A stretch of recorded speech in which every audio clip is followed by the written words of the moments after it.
1 Pierre chapitre 2 et versets 9 à 10. Vous au contraire, vous êtes un peuple choisi, des prêtres royaux, une nation sainte, un peuple racheté, afin de proclamer les louanges de celui qui vous a appelé des ténèbres à sa merveilleuse lumière. Vous qui autrefois n'étiez pas un peuple, vous êtes maintenant le peuple de Dieu. Vous qui n'aviez pas obtenu compassion, vous avez maintenant obtenu compassion.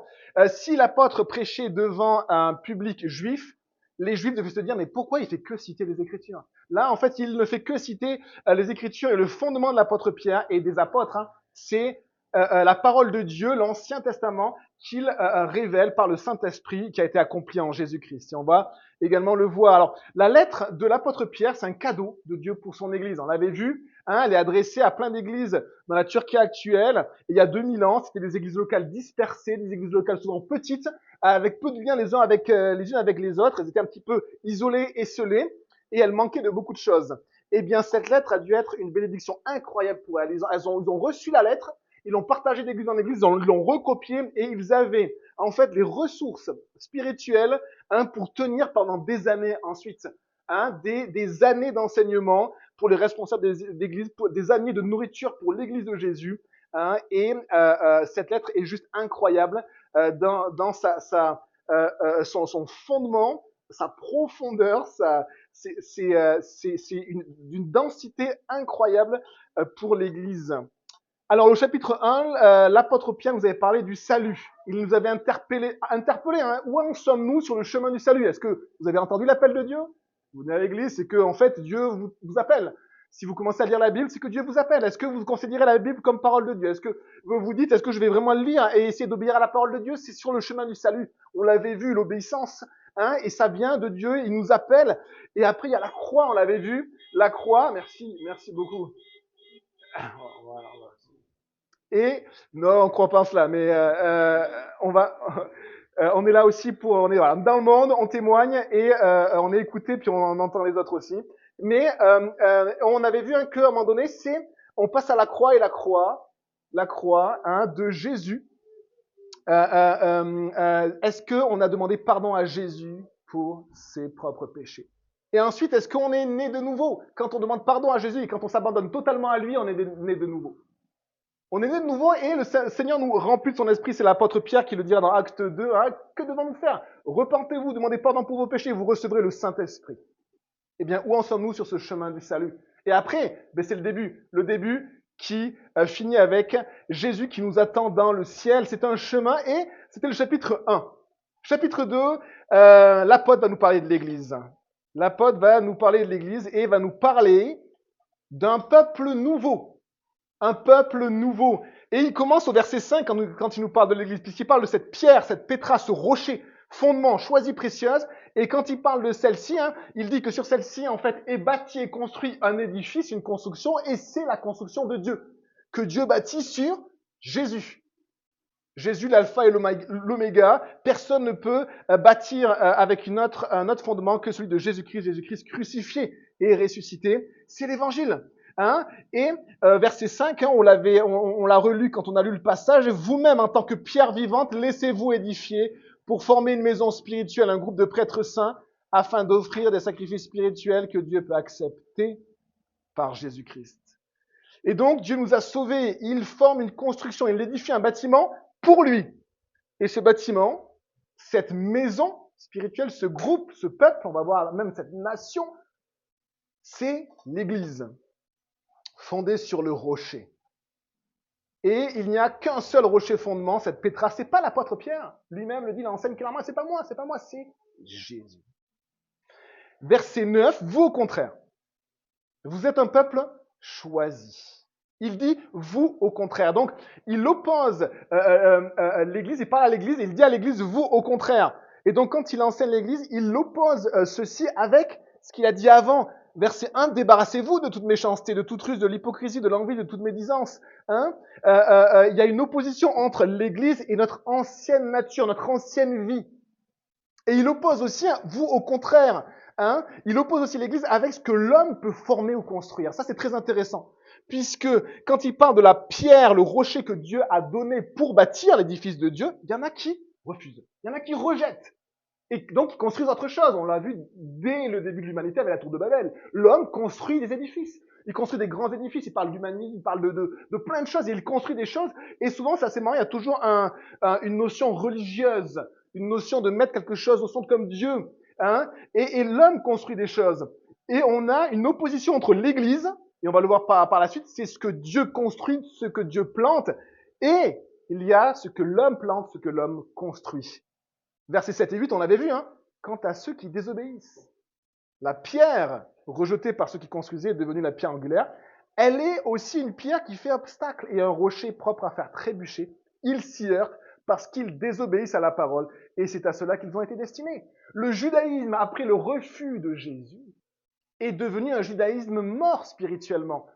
Mort spirituellement. Un jour, il renaîtra. Il renaîtra parce qu'ils reconnaîtront à nouveau le Messie. Et en fait, en refusant Christ, qu'est-ce qu'ils ont fait? Ils sont en train de bâtir quelque chose d'humain.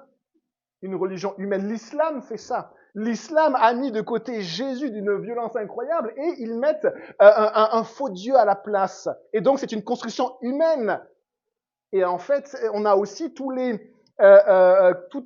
les ésotérismes, les religions, les pratiques spirituelles en dehors du christianisme font cela. C'est une construction des hommes. Et qu'est-ce que dit Dieu, hein?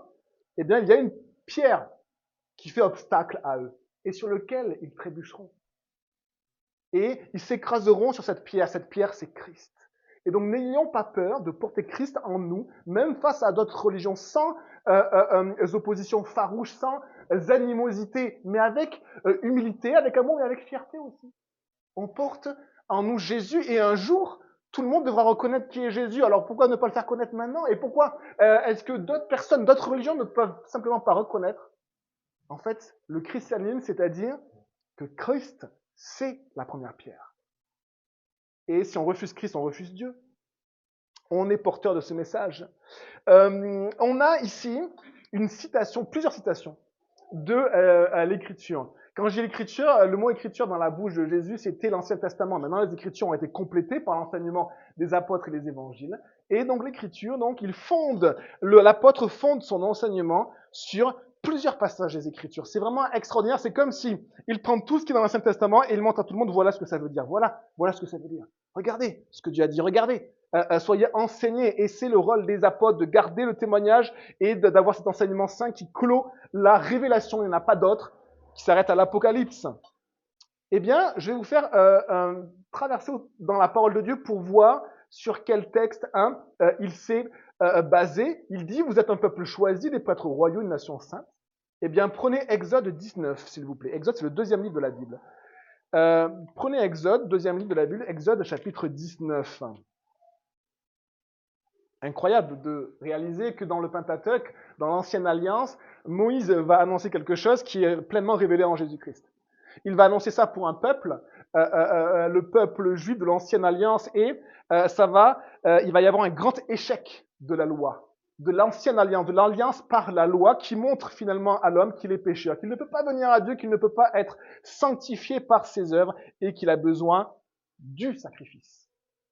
De ce sacrifice annoncé dans la religion juive, jour après jour, semaine après semaine, dans toutes les fêtes, le sacrifice du Messie. Et on voit ici, Exode 19, versets 5 et 6, « Maintenant, si vous écoutez ma voix et si vous gardez mon alliance, vous m'appartiendrez personnellement, c'est Dieu qui parle, parmi tous les peuples, car toute la terre m'appartient. Vous serez pour moi un royaume de prêtres et une nation sainte. Voilà les paroles que tu diras au peuple d'Israël. » Deuxième passage qu'il utilise, c'est dans Ésaïe, donc un peu après le milieu de la Bible. Vous pouvez feuilleter jusqu'à Psaume et vous continuez, vous allez voir Ésaïe chapitre 43. Chapitre 43 et versets 20 et 21. Alors, on va lire la fin du verset 20 et le verset 21 ensemble. Donc, il est parlé des animaux qui vont rendre gloire à Dieu. Dieu parle, il dit, parce que, au milieu du verset 20, parce que j'aurai donné de l'eau dans le désert, des fleuves dans les endroits arides, pour faire boire mon peuple, celui que j'ai choisi, le peuple que je me suis formé proclamera mes louanges. Des promesses pour ce peuple qui va être créé de toutes parts de Dieu.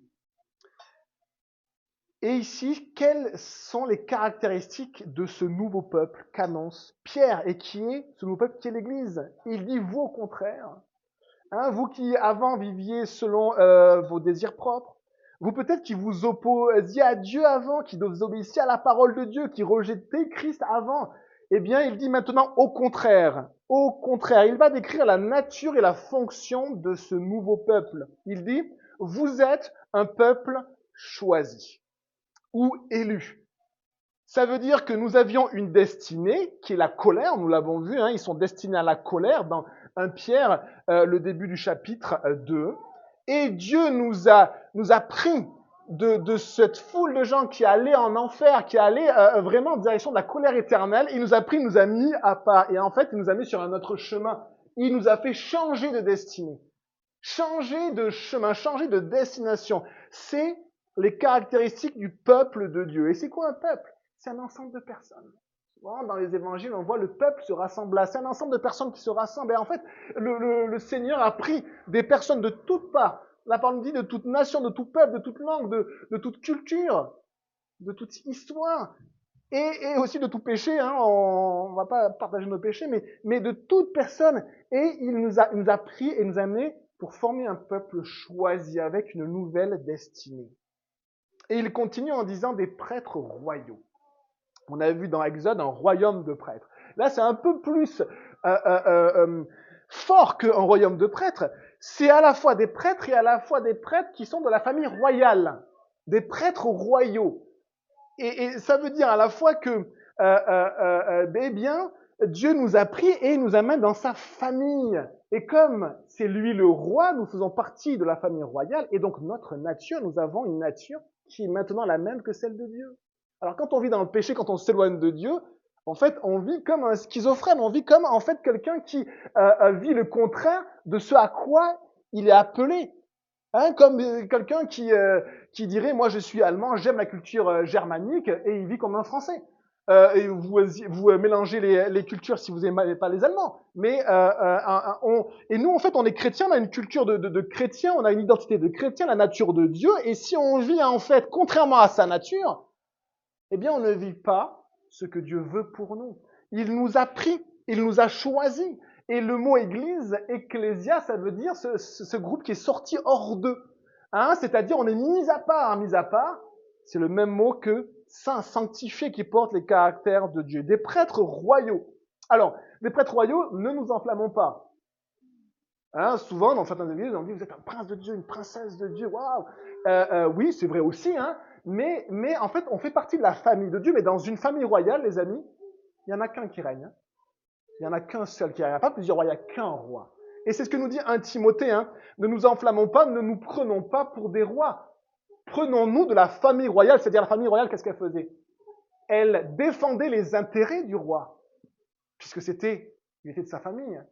Elle était prête, la famille du roi, à mourir pour le roi, parce que c'est leur nom qui est sur le trône. Eh bien, on a ici 1 Timothée 1, verset 17, l'apôtre Paul qui déclare, alors lui, sans gêne, dans les rues, dans l'église, il déclare au roi des siècles, au Dieu immortel, invisible et seul sage, soit honneur et gloire au siècle des siècles. Amen. Vous pouvez dire Amen. Amen. Honneur et gloire au siècle des siècles. Qui est le roi? Qui est le roi? Au roi des siècles, du Dieu immortel, invisible. Il nous appelle des prêtres. Alors ne nous enflammons pas non plus. Mais c'est très intéressant et c'est hallucinant en fait. C'est incroyable, des prêtres. Le mot veut dire littéralement un sacerdoce. C'est-à-dire que il a fait de ce nouveau peuple un groupe qui va s'occuper du culte du temple. Avant, ceux qui s'occupaient du culte du temple, c'était qu'une famille, et la lignée d'une famille, la famille de Lévi. Et les prêtres, c'était que la descendance d'une des familles de cette famille, la famille d'Aaron. Et donc, il y avait juste une partie du peuple qui pouvait exercer le sacerdoce, qui pouvait s'occuper du culte de Dieu. Et là, l'apôtre Pierre, il dit, l'Église, elle s'occupe du culte dans le temple de Dieu. Chacun a sa place. Si vous connaissez votre Bible, vous savez que Zacharie va avoir une révélation d'un ange avant la naissance de Jean-Baptiste, et il a été choisi pour s'occuper justement d'un office du culte. C'est pas lui qui choisit. C'est pas lui qui choisit là où il est, mais il a été choisi. On lui a dit, mais là, ça sera à toi de t'occuper de ce service-là. Et donc, on voit qu'il y a un ordre divin par le Saint-Esprit, par aussi les responsables, la structure de l'Église. Hein, et une des fonctions de l'Église, c'est d'être des prêtres. Que faisaient les prêtres? Ils étaient l'intermédiaire entre le peuple et Dieu. Ça veut dire qu'ils invitaient le peuple à venir adorer Dieu. Ils récoltaient aussi les sacrifices. Et ils pouvaient sacrifier à Dieu. Et ils pouvaient rentrer dans le temple. Il n'y avait que les prêtres qui pouvaient rentrer dans le temple. Ici, l'apôtre Pierre nous dit que nous sommes un peuple de prêtres de la famille royale. Et on va voir que sacrifier pour Dieu ou offrir des sacrifices ou louer Dieu, c'est une des fonctions de l'Église. Dieu, en fait, dit que son Église a été mise à part pour l'adoration du vrai Dieu. Il y a un passage où l'apôtre Paul dit « Comment connaîtront-ils celui en qui qu'ils n'ont pas connu, hein, dont ils n'ont pas entendu parler? Comment ils connaîtront-ils Dieu si personne n'enseigne qui est Dieu ?» Mais vous savez qu'un des rôles de l'Église, c'est de montrer au monde qui est Dieu par l'adoration. Par le fait de louer Dieu, de dire à Dieu aussi qui il est, ce qu'il a fait. Et c'est le témoignage que Dieu a choisi pour cette terre. Vous êtes donc des prêtres. On va s'appeler comme ça, je pense. Bonjour, prêtre Sylvain. Et on a quelque chose qui est juste incroyable dans la compréhension juive de l'époque et qui révolutionne en fait la nature, la fonction du peuple de Dieu, de ce nouveau peuple. Et l'apôtre montre jusqu'où Dieu a élevé ce peuple, la famille royale, et il montre sa fonction, une fonction d'adoration. Et il continue, il dit, une nation sainte. Une nation. Comment on fait pour devenir une nation? Nous, la nation française. Comment on est devenu une nation? On ne peut pas devenir une nation du jour au lendemain. On devient une nation si on a une histoire commune. De génération en génération, à un moment donné, il y a une histoire d'un peuple, il va devenir une nation, il va se structurer. On est une nation si on a aussi des événements fondateurs. Alors nous, on cible sur des événements un peu bizarres. La Révolution française, on a découpé les têtes. C'est notre nation. Mais ici, on a une autre nation, la nation du nouveau peuple, qui donc a aussi une histoire commune, il y a aussi des événements fondateurs. Il y a un parallèle entre le nouveau peuple et le peuple juif. Le peuple juif, il est devenu une nation. Est-ce que vous savez quand est-ce qu'il est devenu une nation? Il le célèbre à chaque fois à la Pâque. À la Pâque, les juifs, quand ils célèbrent le Pécha, la Pâque, à chaque fois, eh bien, ils célèbrent le fait qu'ils sont devenus une nation. Quand ils sont sortis d'Égypte. Quand ils sont sortis d'Égypte, Dieu, ils étaient un petit peu chacun dans sa famille à mélanger un petit peu l'adoration du vrai Dieu avec peut-être d'autres idoles. Et Dieu les a pris, les a sauvés, les a enlevés d'un peuple dans lequel ils étaient esclaves. Et avec des prodiges incroyables qu'ils ont vus, une puissance phénoménale, et ils se sont retrouvés de l'autre côté d'un fleuve, juste eux, pour adorer Dieu à la montagne, sur la montagne Horeb, sur la montagne de Dieu. Et ce que le peuple juif a vécu a fait de lui une nation, la nation juive. Mais pour nous, le nouveau peuple de Dieu, c'est la même chose, l'Église. Il y a un événement incroyable, fondateur de notre histoire. Dieu a envoyé son Fils, préconnu avant la fondation du monde. Il l'a envoyé, il a vécu sur la terre. Il a libéré ceux qui étaient opprimés, ceux qui avaient des fardeaux. Il a enlevé les fardeaux, il a libéré les aveugles, libéré les opprimés. Il a enlevé les démons, il a libéré et il est mort sur la croix. Et les disciples ont vu cela. Ils ont vu Jésus mort sur la croix et il est ressuscité. Les disciples ont vu Jésus ressuscité. C'est un prodige encore plus grand que les 10 plaies d'Égypte qui pourtant ont ébranlé toute l'histoire d'alors. Tous les peuples ont su que l'Égypte avait été détruite par un Dieu, le Dieu des petits Hébreux. Et donc nous sommes une nation.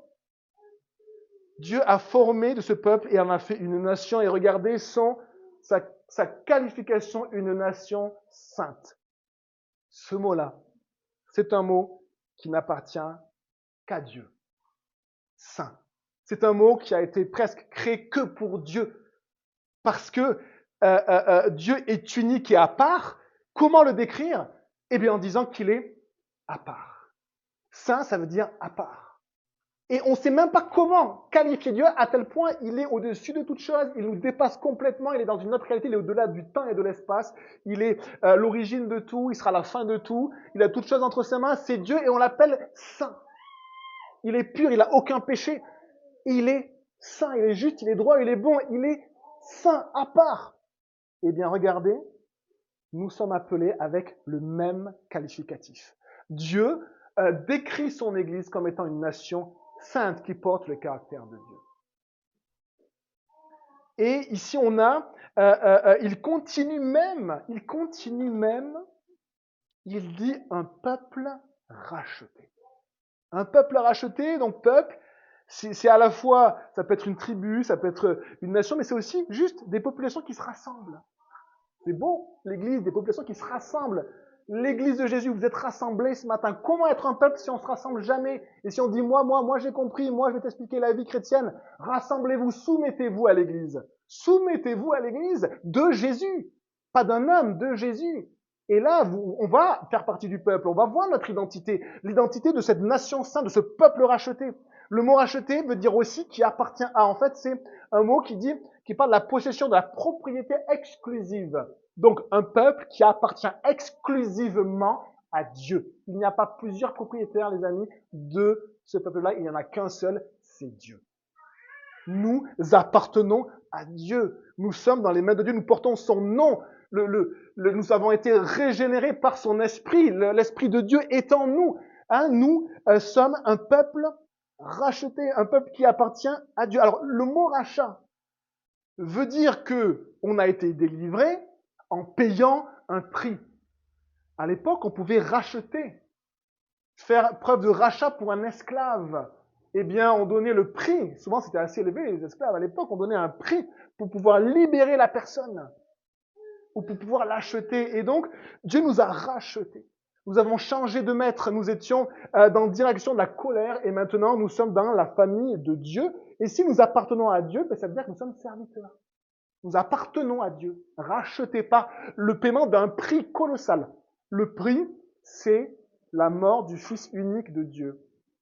Il n'y a pas de prix qui est au-delà de ce prix-là. Et ça devrait juste nous humilier, nous mettre juste à genoux et juste dire merci, merci, Seigneur Dieu, d'avoir donné ton Fils pour nous. Merci, merci. C'est la reconnaissance. Et on va voir cette louange qui monte du peuple de Dieu aussi, mais qui déclare aussi qui est Dieu. Le peuple racheté. J'appartiens à Dieu, je suis son serviteur. C'est juste merveilleux. J'espère que ça vous encourage parce que moi, ça m'encourage la parole de Dieu. Et relisez ces passages la semaine pour que le Saint-Esprit puisse à nouveau vous nourrir de sa parole, la parole de Jésus, afin, et là on arrive encore sur la fonction de l'Église. La fonction de l'Église, afin de proclamer les louanges ou les vertus de celui qui vous a appelé des ténèbres à sa merveilleuse lumière. Ici, on a quelque chose que l'on doit comprendre pour ne pas s'éloigner de l'Église. Comprendre pour vivre l'Église, pour que chacun ait son Église locale. C'est important que chacun ait son Église locale et soit fidèle à son Église. C'est que le rôle de Dieu, le rôle que Dieu a donné à ce peuple, à cette nation, ce nouveau peuple, l'Église, c'est de proclamer les louanges de Dieu. Si nous avons été choisis, quelle réponse à cela? Sûrement une grande reconnaissance. J'ai été choisi. Et donc on a une reconnaissance qui monte vers Dieu. Si nous avons été rachetés, ça veut dire que nous avons un nouveau maître.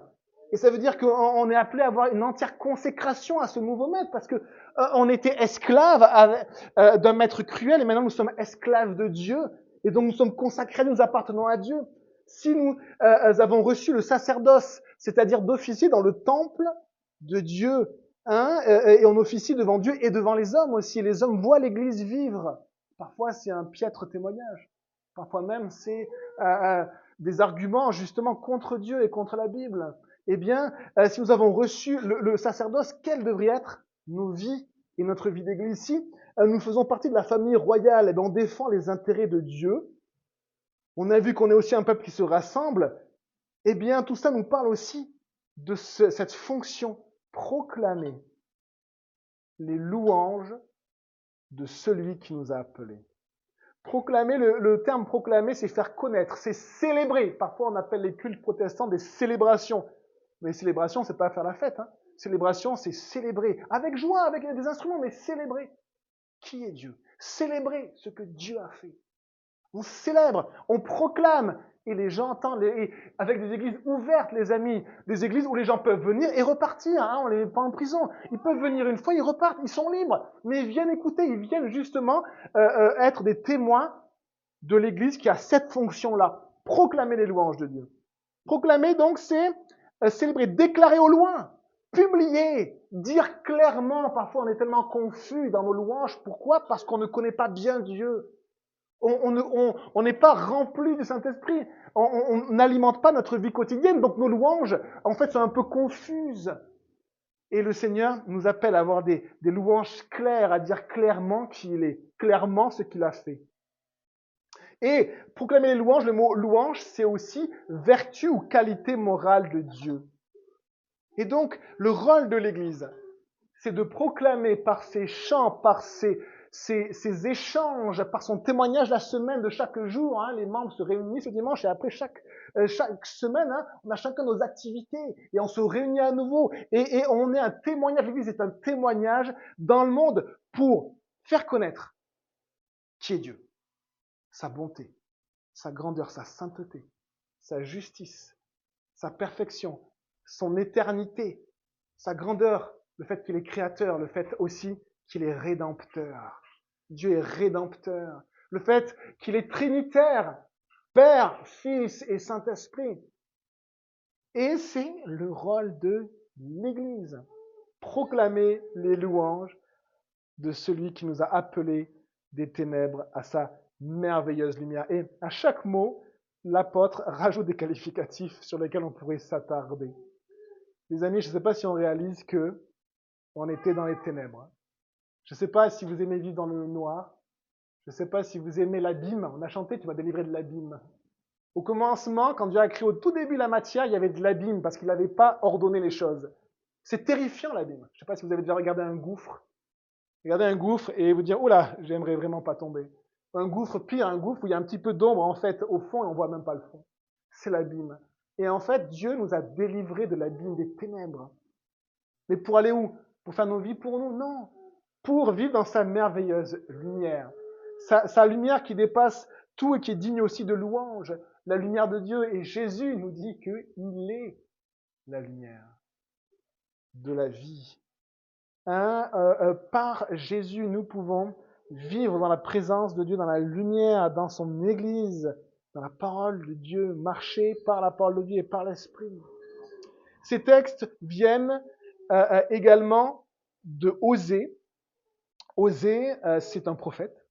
Et je vous invite à le prendre et on va finir un petit peu avec Osée, le dernier verset, puisque c'est la dernière partie de l'enseignement de l'apôtre, ce verset 10 de mémoire. Donc, Osée, donc il faut chercher après les grands prophètes. J'ai du mal aussi à trouver Osée.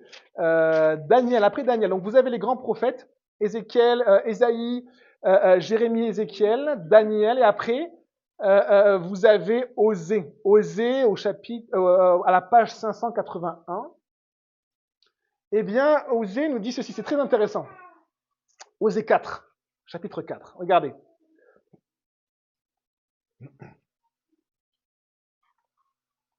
Alors pourquoi on prend du temps dans la parole de Dieu? Pourquoi les enseignements durent 30 à 50 minutes dans l'église? Parce qu'on a besoin, les amis, de connaître la parole de Dieu, mais aussi que la parole de Dieu nous transforme. Et on l'a lu dans l'épître de 1 Pierre. Nous sommes régénérés par cette parole-là. Et alors si vous voulez qu'il y ait des gens qui naissent de nouveau autour de vous, mais partagez-leur la parole. Par l'esprit, bien sûr.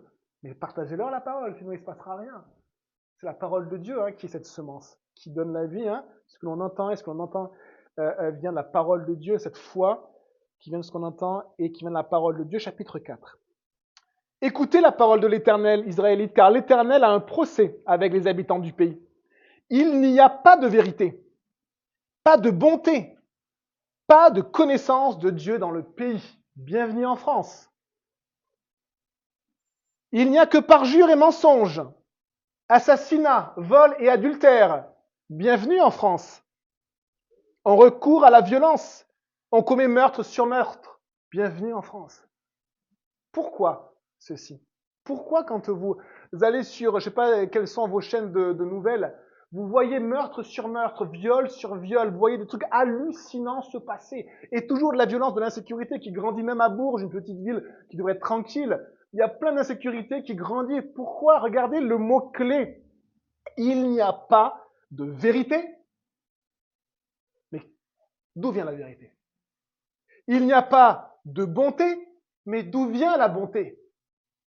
Nous, un peuple qui pourtant étions un peuple chrétien, c'est lamentable. Et pas de connaissance de Dieu dans le pays. Pas de connaissance de Dieu dans le pays. Alors attention, on ne va pas se prendre pour des croisés. Les croisés, ils ont pris le fait d'avoir ce rôle de l'Église un peu trop à la lettre. Pour eux, porter la croix, c'était porter une croix en bois ou en métal. Porter une croix, c'était juste ça, et aller tuer les mécréants. C'était ça à l'époque, les croisades. Ils étaient un peu à côté de la plaque et ils ont donné un très mauvais témoignage de ce que c'est que le christianisme. Nous avons besoin de porter notre croix, c'est-à-dire nous mettre de côté et laisser Jésus nous remplir. Rien de nous, tout de Jésus. Et nous avons besoin simplement de réaliser que ce monde a besoin de la connaissance de Dieu. Il n'y a pas d'autre moyen pour que les meurtres diminuent, pour que les adultères diminuent, pour que les mensonges, les parjures. Les parjures, c'est très intéressant. C'est les engagements qui ne sont pas tenus. La parole aujourd'hui ne vaut plus rien. Des gens vous jurent quelque chose, ils ne tiennent pas leur parole. Il y a quelques générations, la parole était plus importante que les traces écrites. On voit à quel point, moralement, en fait, notre nation s'est complètement délitée. Et nous sommes dans un état lamentable parce qu'il n'y a pas de connaissance de Dieu. Et je ne fais pas un appel politique. C'est un appel juste à l'Église de vivre ce qu'elle est, de proclamer les vertus de Dieu. De vivre l'Église. C'est la puissance même de l'Église, de témoigner qui est Dieu. Et on a, l'Église, un rôle fondamental, dangereux, mais merveilleux. Merveilleux. Verset 6 de chapitre 4, on voit aussi ceci. Mon peuple est détruit parce qu'il lui manque de la connaissance. Là, c'est pire que juste la nation française. C'est que le peuple même de Dieu se détruit lui-même. L'Église même, ça représente le peuple de Dieu. Actuellement, c'est l'Église. L'Église même se détruit parce qu'elle ne connaît pas Dieu. Elle n'enseigne des fois plus la parole de Dieu. Comment subsister dans ce monde-là si vous n'êtes pas entier pour Jésus, entier pour la parole de Dieu, entier pour le Saint-Esprit? J'ai réfléchi quand j'étais dans cette étude de ce message que je vous annonce aujourd'hui sur cette expression, vous savez, être désœuvré. Je ne sais pas si vous connaissez cette expression, il est désœuvré. Une expression un petit peu vieille qui veut dire il n'a pas d'œuvre à faire, il n'a rien à faire. Et quelqu'un de désœuvré, il erre, il ne sait pas quoi faire et souvent il va faire des bêtises parce qu'il n'a rien à faire. Nos enfants, quand ils sont désœuvrés, ils font plein de bêtises, donc justement, on leur met des choses à faire. Eh bien, c'est un peu nous, on était un peu désœuvrés. Vous avez aussi ce dicton qui dit que l'oisiveté, c'est ne rien faire, n'avoir aucune activité. L'oisiveté est la mère de tous les vices. Ce qui est très très beau, c'est que Dieu nous a pris oisifs là, à désœuvrer, ou peut-être avec des missions trompeuses et qui a amené vers la colère. Il nous a pris et nous ne sommes plus désœuvrés, les amis. Nous avons maintenant une fonction, nous avons une mission. Et cette mission, c'est comme un travail que Dieu nous donne. C'est de faire connaître les vertus de Dieu. Proclamer ses vertus. Et on finit avec le verset 10 de 1 Pierre. Vous qui autrefois n'étiez pas un peuple, vous êtes maintenant le peuple de Dieu.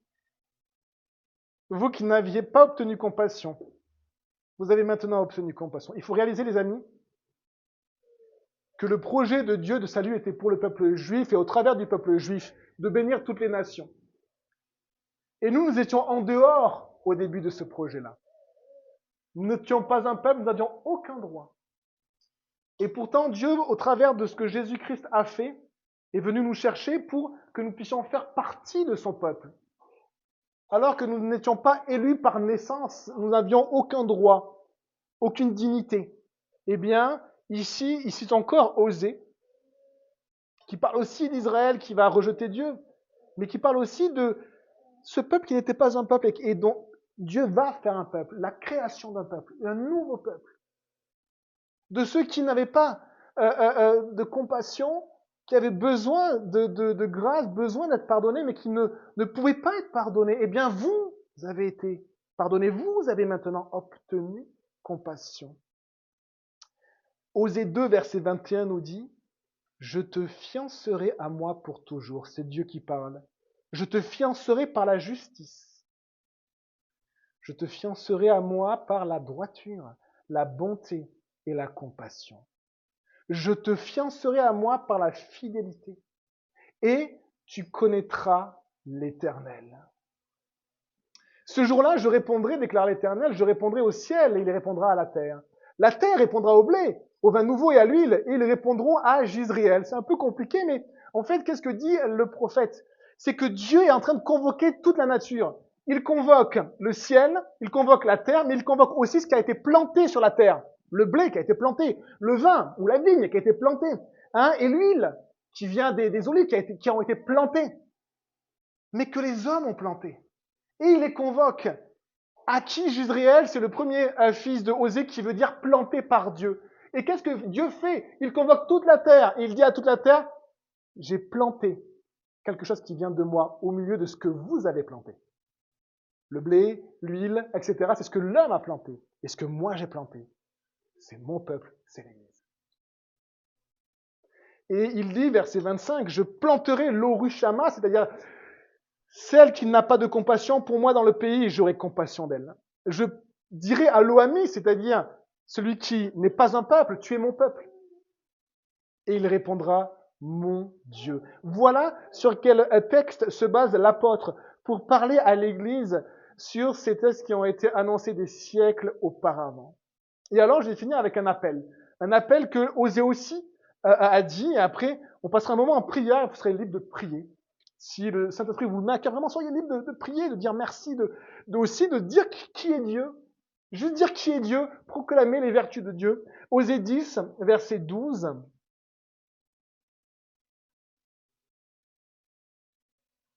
Osée chapitre 10. Et au verset 12. C'est Dieu qui appelle son peuple. Et il appelle son peuple juif, avec qui il a une histoire qui n'est pas terminée, mais il appelle aussi son nouveau peuple, c'est-à-dire l'Église.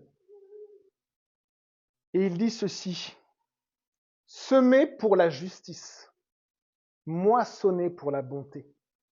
Défrichez-vous un champ nouveau.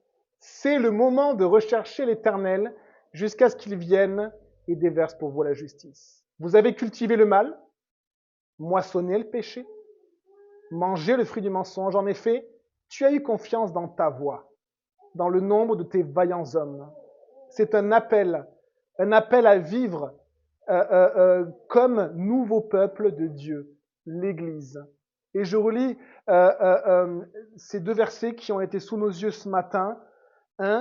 Reconnaître les caractères de Dieu et les recevoir et les proclamer autour de nous. Et après, on aura un moment de prière. Tu pourras couper l'enregistrement juste, s'il te plaît, pour le moment de prière. Donc, 1 Pierre 2, on lit ensemble. Verset 7, elle est donc précieuse pour vous qui croyez. C'est de Jésus dont il est parlé, cette pierre. Verset 9. Donc, la fin du verset 8, ils s'y heurtent parce qu'ils désobéissent à la parole. Et c'est à cela qu'ils ont été destinés. Verset 9, vous au contraire, vous êtes un peuple choisi, des prêtres royaux, une nation sainte, un peuple racheté, afin de proclamer les vertus, les qualités, les louanges de celui qui vous a appelé des ténèbres à sa merveilleuse lumière. Vous qui autrefois n'étiez pas un peuple, vous êtes maintenant le peuple de Dieu. Vous qui n'aviez pas obtenu compassion, vous avez maintenant obtenu compassion. Je vais couper l'enregistrement s'il te plaît, puis je vous invite à prier